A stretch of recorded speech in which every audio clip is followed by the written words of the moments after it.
the known universe. He pointed to the page and said, "Put a sun in here, a star, something to remind your reader of the infinite. Put the infinite here," he said. I didn't think Polaris or Adhara. I thought war, which went on before and after throughout the known and unknown universe. Since I have some poems about childhood in here, I have a little something to let you know where I'm coming from. My memoir. Some days my history is unknowable to me as any stranger's. Clouds, a swirl of brilliant tropical fish at my toes, the tall house darkening on the Connecticut shore, summer porch and stairs, rooms that question the sea. Did I cry to be taken into grandmother's bed? Did she have a long braid? In the tropical harbor, a launch motors out to a pontooned plane. Was there a shy first step into the rocking boat? Did fishermen turn an octopus inside out on the bleached boards of the dock? I always had bare feet. The cook's toes slapped behind me on the tile. Memory, my unreliable narrator, it seems you are no more to me than any desire, the shaping stone on which the most brilliant lies are honed. Okay, now, this is a prose poem for which I had to have my glasses. I grew up with horses, although I have no horses now. A word about bestiality. If it offends you, cover your ears. I think that all of you of a certain age will know what interfere with means. It's a country term. The horse we rode in on. A boring car trip ends near the ocean where tongues of pine lick the dusty glass. Mice, upholstery tacks, buttons, and lint vie for room on the couch, and the cracked music on the radio growls cocktail lounge, double scotch. We made a slick drive, all the while feeling the humidity on our necks as we dissected the map and counted the motorcycle cops. The mare died in the palmetto scrub, and we dragged her stiffening body behind the tractor with a chain, while her side made a shallow furrow in the field, and iridescent horseflies danced over her hooves. We drove away as the old man who interferes with fillies dug her grave. We were at Stuckey's eating peanut patties when he buried her. We were at the rest stop when he put on his prison suit, pressed a knife of gin under his ribs, and wound himself up like a cheap travel clock.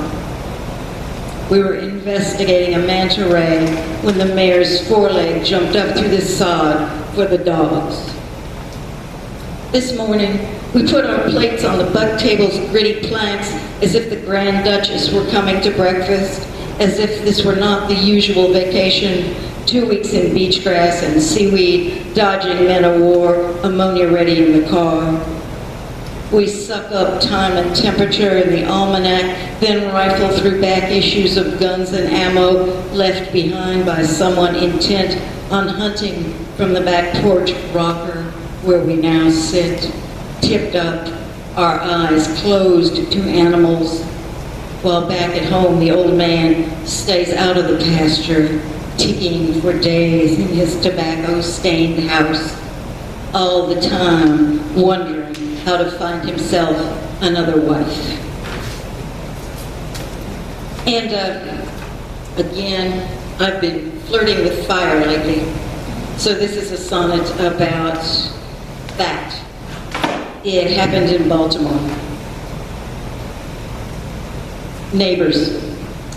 The family next door's house sets a fire at midnight, and we watch from the safety of across the clothesline.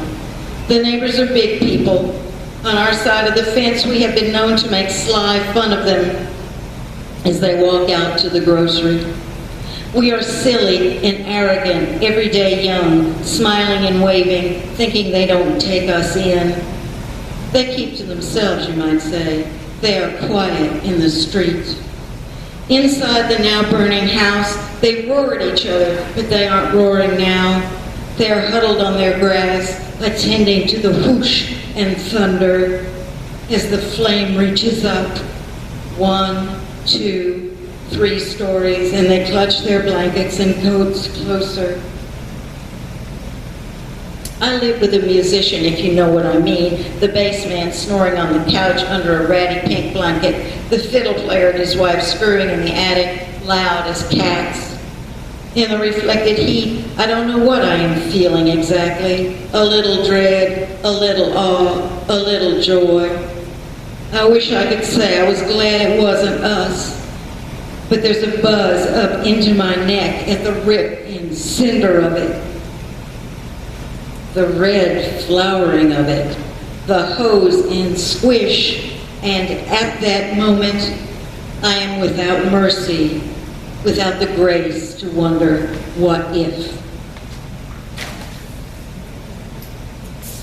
This is a poem in honor of a Nigerian woman, Amina Lawal, who was tried for adultery, fornication, when she became pregnant with her lover's child. Her lover was not tried for anything. She was sentenced to be buried to the neck and stoned to death. There was a great outcry, and ultimately the sentence was not carried out, but this is a little song for her. Tregos is the Greek word for both goat and tragedy. Tregos. They say about goats they'll eat anything, but that's not entirely true. There are whole food groups they avoid. Hubcaps, munitions, Molly Hatchet 8-tracks. You can listen for their hymns in the clatter of rocks, in the size of a woman buried up to her neck in sand, or hear in the long vowels of her name the goat chorus that urges us to any dusty field, tells us we should lie down and let their song enter us like a stone. And I have written a few fairy tales. This is sort of about that. We all live in a brave new world, you know that of course, but those of us who are old enough to remember astronauts as public figures, the babe pigs, may find these cultural changes enormous. Fairy tales now. Fairy tales now don't use the word tower or the word magic. Don't use grandmother, stepmother, roses, or red, red lips. Don't say tragic. Don't describe the woods or throw your braid out the window. Never climb a vine or a glass mountain. You could have a vampire, but never talk about the river unless somebody drowns. And then to follow that, you may remember in the original story of the Frog Prince, the frog is turned back into a prince, not by a kiss, but when the princess throws him against the wall. Yeah, I like the original better. Anyway, the title of this poem comes from a great poem by Galway Kinnell called Everyone Was in Love. Frog is already elsewhere. When Frog came knocking, you were shocked. Delighted, you let him in. Amphibian, sun up, he's gone. Another one-night stand you spin to your family as a miscalculation. The charade goes on until you're fed up with him. You give him a heave at the shutters. Splat! Suddenly, instead of tepid skin and bulging eyes, there's a cold-blooded stranger in your bed. And Frog is elsewhere. Elsewhere where the nights were when you giggled and tossed that ball. Already, he has become the click of ice in your glass, the tick of your champagne flute against his, when you were easy together already. Frog is elsewhere, not in your father's ballroom or throne room. Frog is not under the scrumptious pond scum or out behind the palace, her chunking wildly.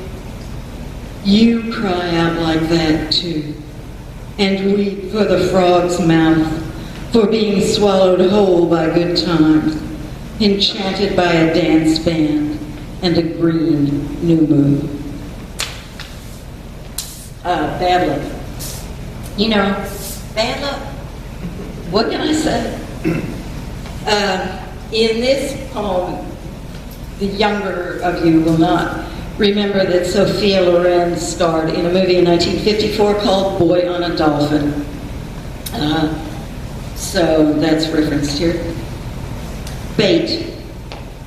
What in the name of Sophia's marble boy on a dolphin was I thinking the evening we opened each other up, easy as a fork in a brick of tinned fish, easy as picking out the dainty bones from salmon, the meat pink as Phaedra's lips, as the inside of your cheek where a stranger's tongue goes when he lays you down on the dock 100 yards from the party, or on the carpet in a small room up your parents' hall.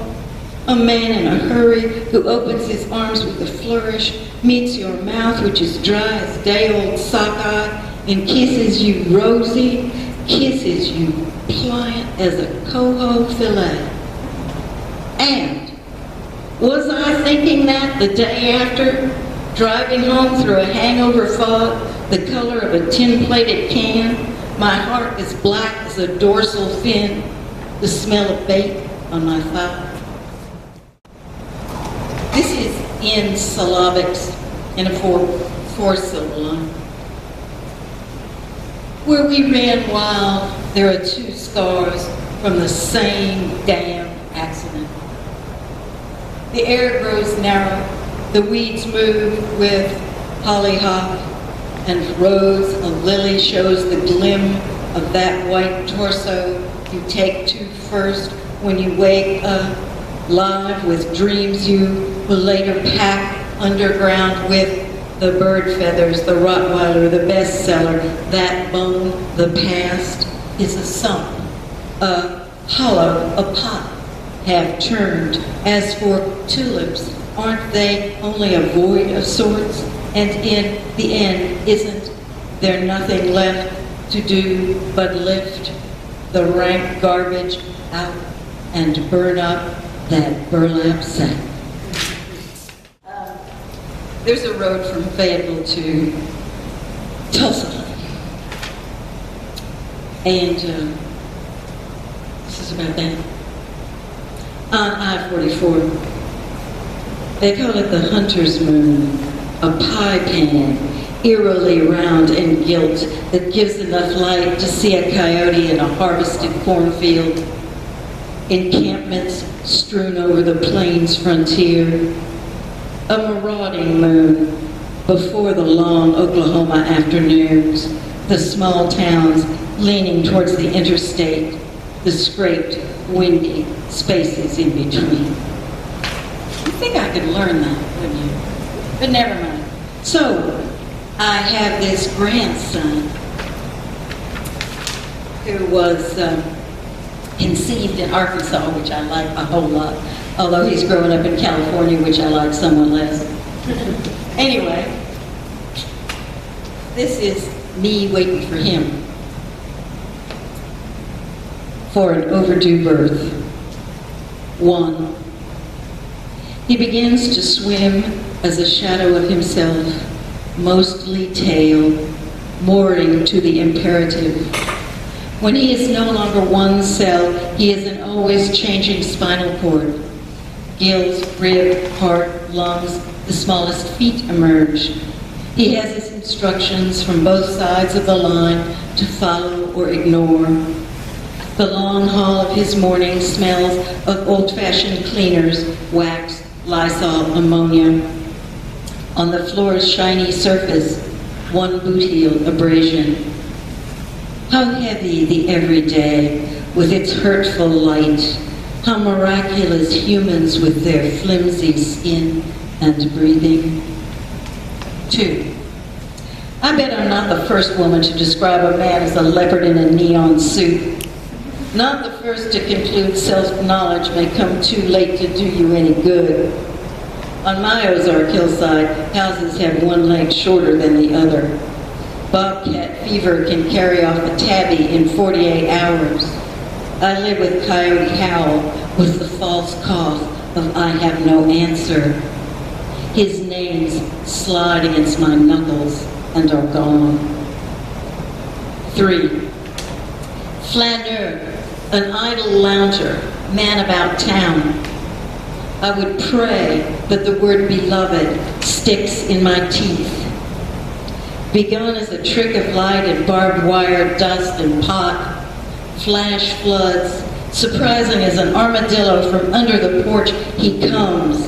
I embrace all his parts. Yeah, that was pretty wonderful. And I'd like to close with this. This is an embarrassing incident from my past. Perhaps long ago, before the time of the personal computer and the nerd, I was in high school. Before the tweet and Instagram, high school was about what I bet high school is about now, sex and status. It is with deep regret that I confess that this is all true. The year in sports. What started me up that fall under the lights of JV games? Excitement gathered in a boy's dark skin. I could feel him, my blood twin, both of us pounding. January rolled in from the icy parking lot as I walked away with a lanky boy who played round ball.